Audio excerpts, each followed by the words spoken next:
Mimi niulize, unafanya nini hapa? Songa hivi kidogo kwanza. Nilikuwa nimeweka chakula hapa. Na imemaliza aje haraka. Uko sure ni hii umbo imekula hiyo chakula? Na nini unakula? Ama umekula chakula ya dogi? Mama yangu. Wewe ndio unafanya umbo zangu zinakonda hivi. Lakini madam, mnapatia umbo nyama kwa nini? Sasa ona venye unafanya umbo yangu inakaa imekonda. Unakula chakula ya umbwa. Sasa unaona mnyi mnapatia umbwa nini nyama fresh. Na mimi ni mboga mnachoka mwili huko usago. Sasa kama hiyo ni chakula ulikuwa umekuja kukula ama ni kazi ama ulikuwa umekuja mshie chakula na umbwa? Ndio hata sielewi.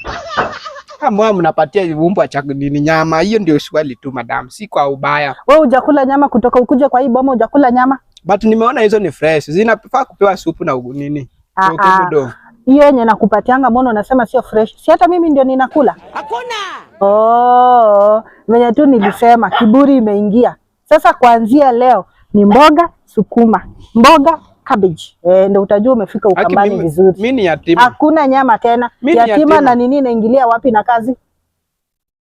Sasa mbona mnapatia dogi nyama? Hiyo ndio swali tu.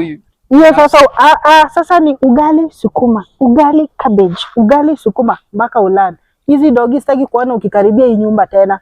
Wewe sikuamini. Nimeanza kukuona na kuonea hapa. Ama truthful guy. Truthful guy na unakula chakula ya umbwa.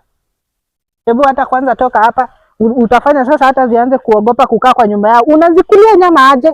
Kwani ukoso kimumi guoko cha msupu ne? Amuoni supu mupatie umba. Kwanza hata wacha nifunge hapa. Naona unanipeleka hasara sasa.